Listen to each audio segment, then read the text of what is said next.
Dianne, you've been in the orbit in my world now for 4 years or more? Yes. What's kept you all this time? I think it's the greatest compliment to your work. There's some people who've been in almost 10 years. Yeah, that's it. You have this way. I think the biggest thing is you continue to invest in and develop yourself. So therefore, me as your client, as your student, I continue to benefit from that. So there's always something new. There's always another layer. There's always another perspective to it. And I say that with exasperation, almost like, oh God, here's another way of looking at myself and digging deeper and deeper.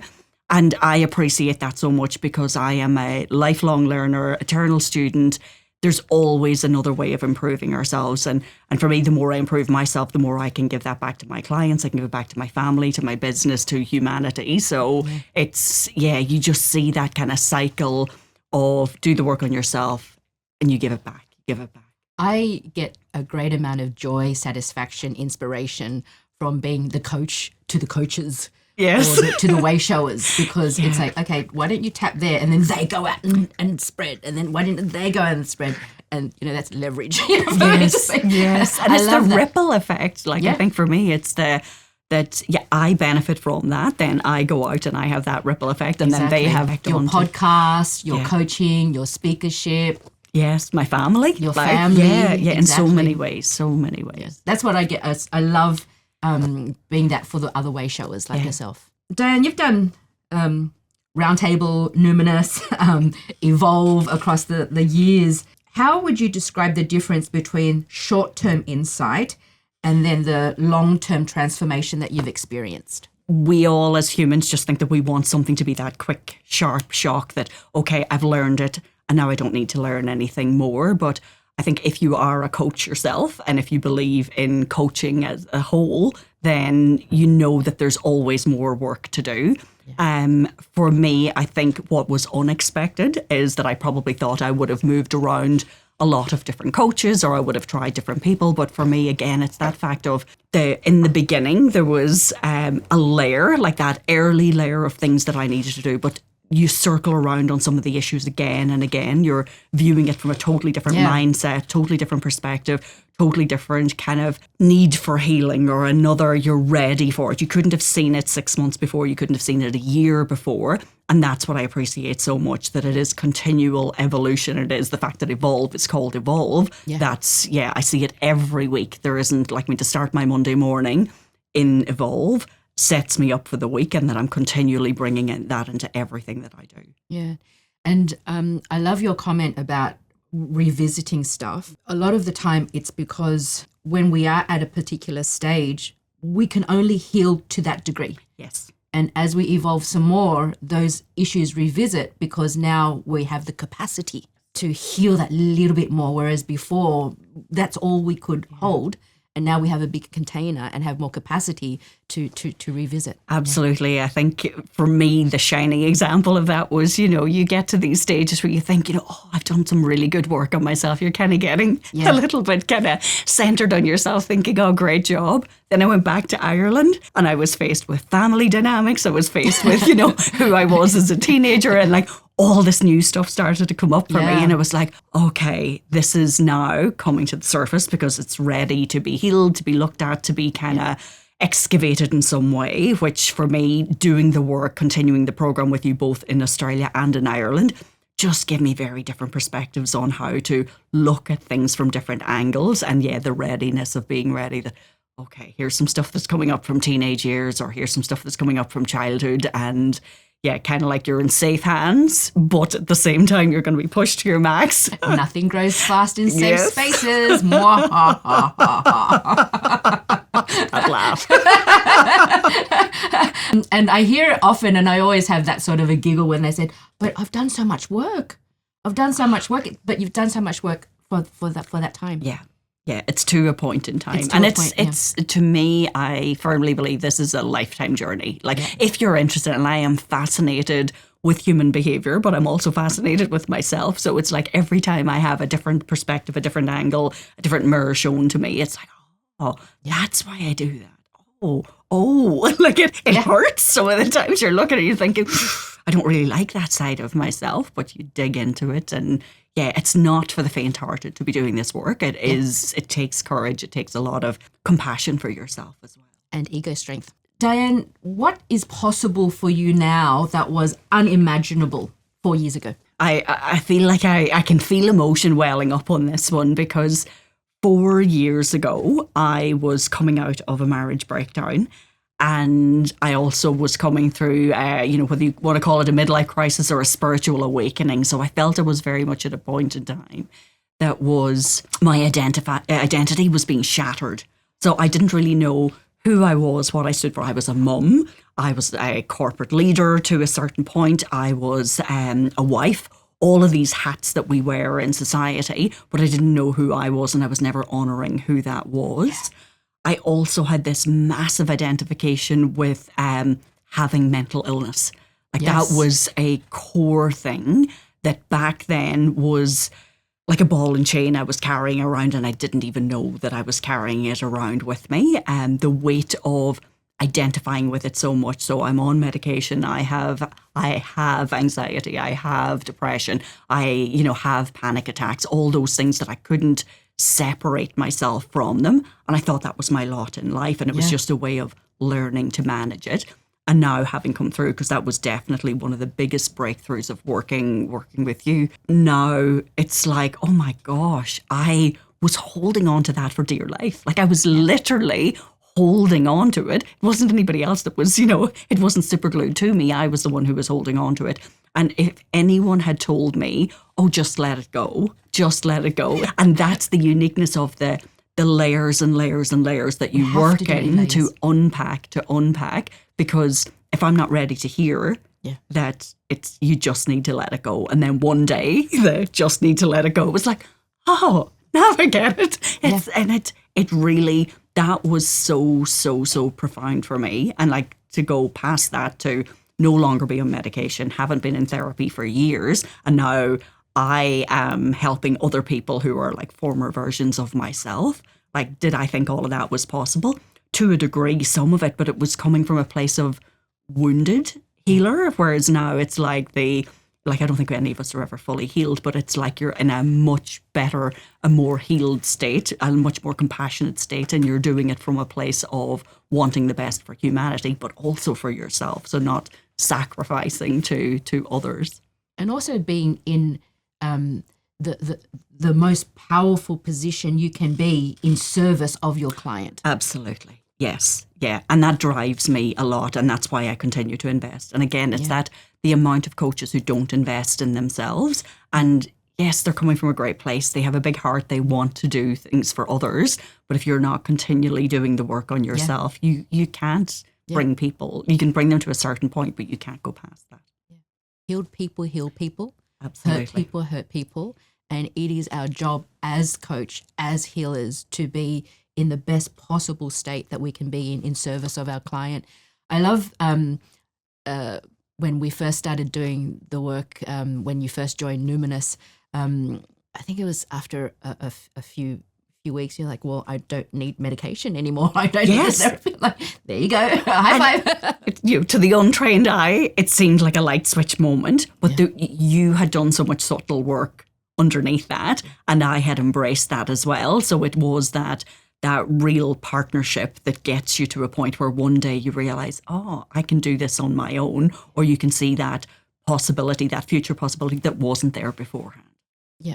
Always planting the seeds. Yes. Always planting the seeds, going layer by layer. What do most people get wrong about long-term mentorship?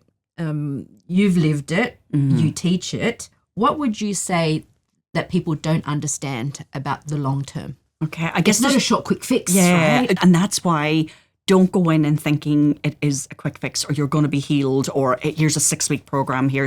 It's be in there to be curious, be fascinated about yourself and about how far you can get yourself. Throw yourself in wholeheartedly, but there's always going to be another layer. There's always going to be something else that comes up for you. Yeah. But I also feel that a watch out for some people who are in for things that are long term. It's that dependency on a coach or a dependency on a mentor that it becomes a crutch. You kind of abdicate responsibility but then for you meet yourself. someone who can't do neediness. Don't you need me? Or we get one of those ducks laugh that you're famous for. It's like, they're the things. And I know that that's something that I do in my own practice as well, that it is, if there is a sense of that kind of dependence, that's not a great thing. And that's another layer that needs to be looked at to say, okay, how do I stand on my own 2 feet?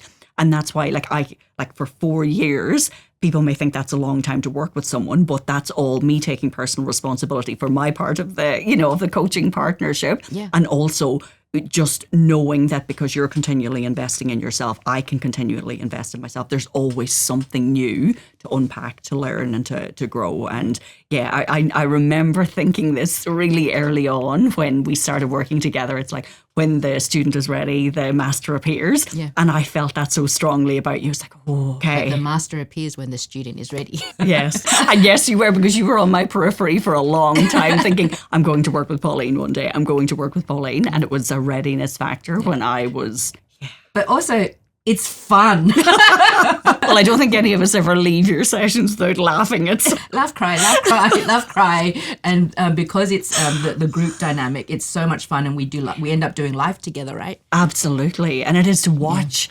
Like, for me, the privilege of watching so many other people through 4 years of growth and development and what they've done in their personal life, what they've done in their businesses, like, it's just phenomenal. And we see the realest and rawest version of each other, and we're there cheering each other on, supporting each other. Like, that's a very, very special kind of environment and collective to be part of. Yeah. There's that deep preciousness in the community, in our, in our nakedness. Yeah, there's a reverence for it. Like, there's definitely, yeah. And I think that's what I appreciate too. It's that raw vulnerability that doesn't matter whether you're male or female, doesn't matter what your background is. It's like you're just able to show up. The tears can flow. Some days we're a rabbiting mess. Can roll off your tongue. So good. So I'm going to ask you some Numinous questions now, Dianne. When you first joined Numinous, what were you hoping to get, but what did you actually get? Oh, what did you actually walk away with? Yeah.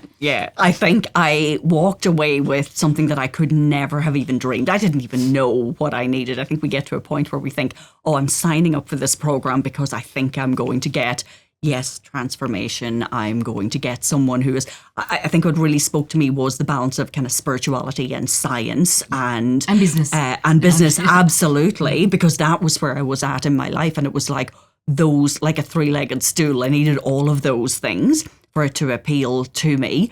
But I think for anyone who has worked with you for any length of time, we know that there's so much stuff that you could never put on a one-pager. You can't put on a sales page. It's all of the activations, the quantum work, the manifestation, the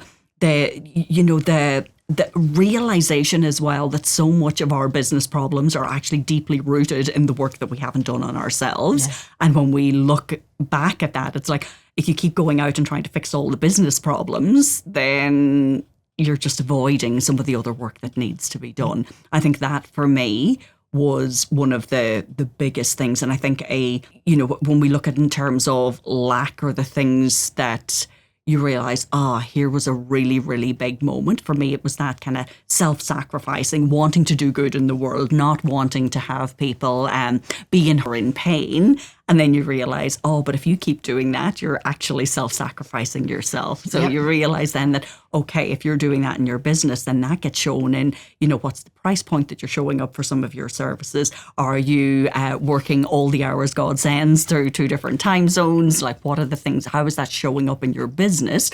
Because you've got that self-sacrificing nature on your inside. Are you serving or are you servile? Yes. We don't do servile. Yes. Yeah. And it was bringing those things into balance as well, to having it being a more reciprocal relationship. And that's not just in business, that's in life relationships as well. Yeah.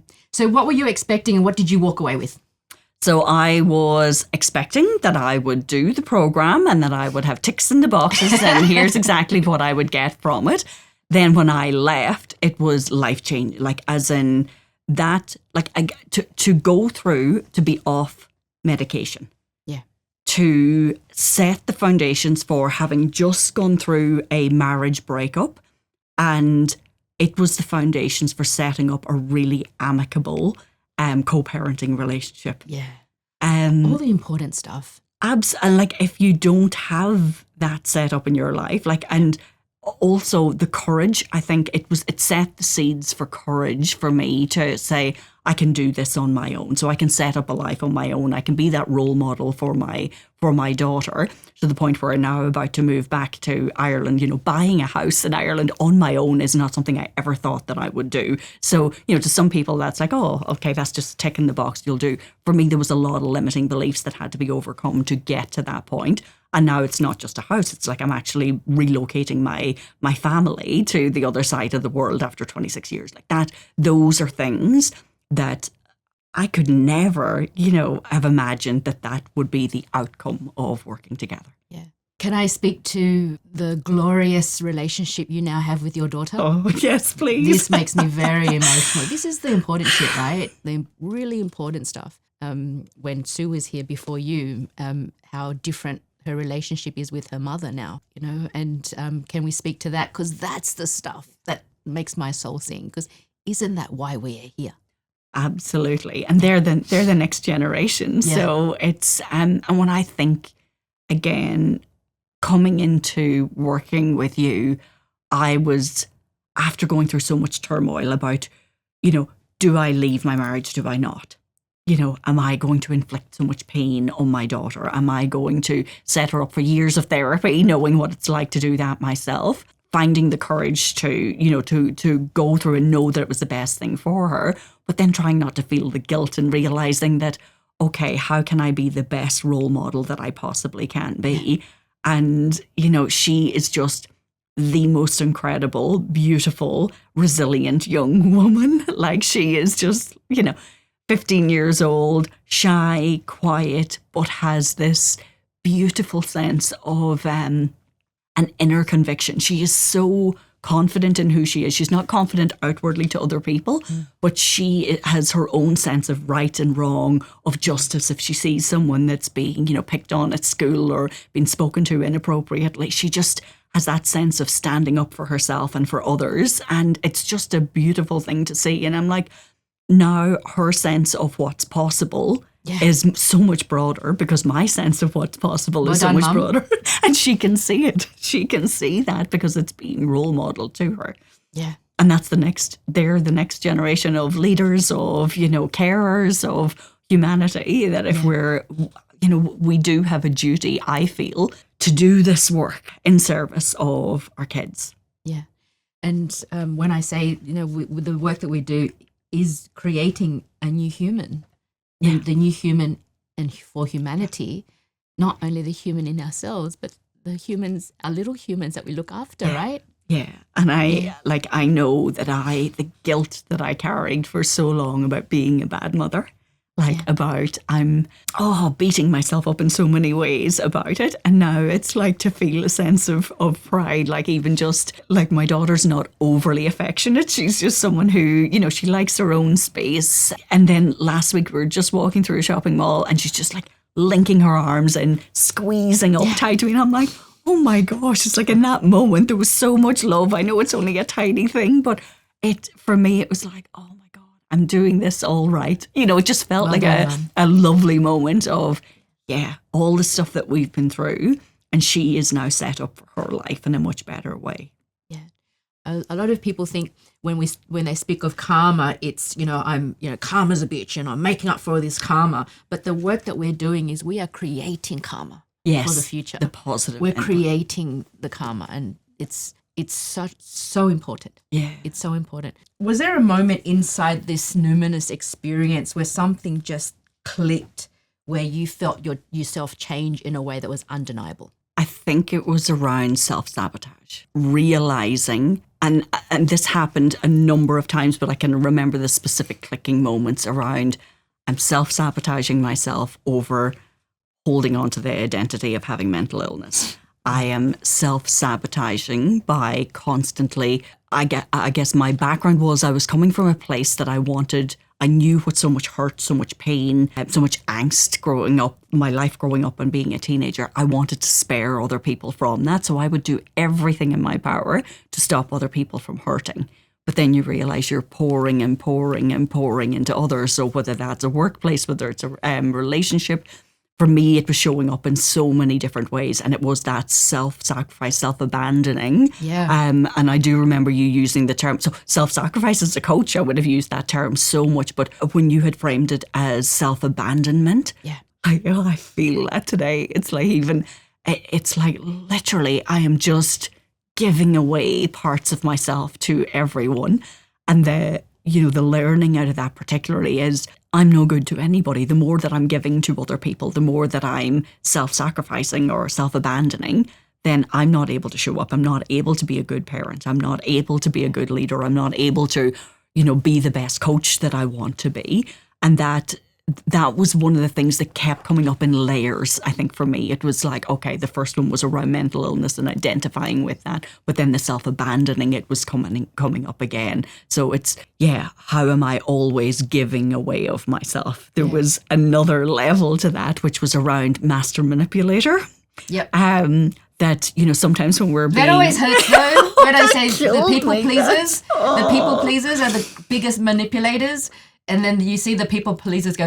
And I literally, if footage could go back to that moment, like I think I felt actually like I wanted to be ill. Like I felt my stomach lurch and it was like, what do you mean? And it was processing. I was resisting and processing at the same time. It was like, I hear what you're saying, but no, that's almost like I'm trying to get out of jail card free, to get out of this situation.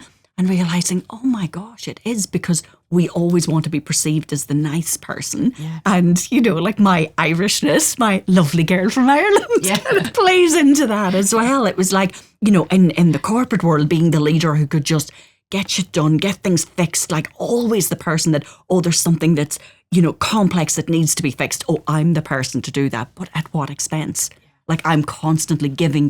So, the workaholic, working really long hours, working myself into a point of burnout and breakdown. Like again, how much more self-sacrifice can you do than that? Yeah. And the years then that it takes to come out the other side to heal and recover and to then on from that do good out of that from what your learnings are. But that theme of self-sacrifice numerous times has landed. And I expect it will land again.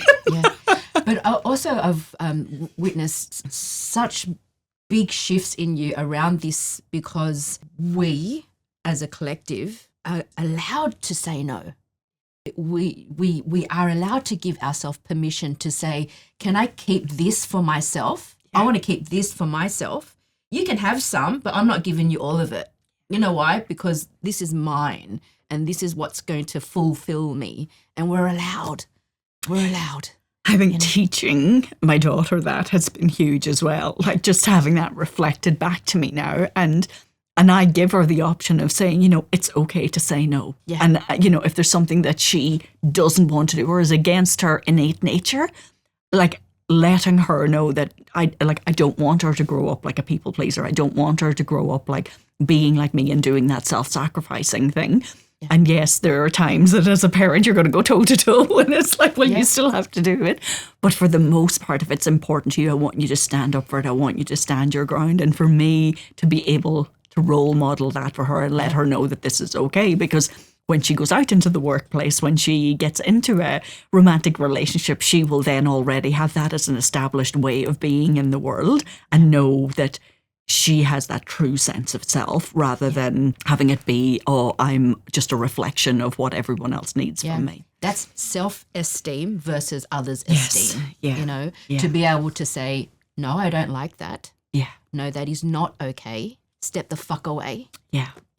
This space is mine. Yes. We're allowed. Absolutely. We're allowed. Yeah. And we should teach our sons and daughters that they too are allowed. Yeah. And that's, if we could pick that one thing for everyone to, be taught in school to learn how to do that, we'd have a much better society. Like it's huge. Dianne, how is your leadership? We're talking about the leadership now.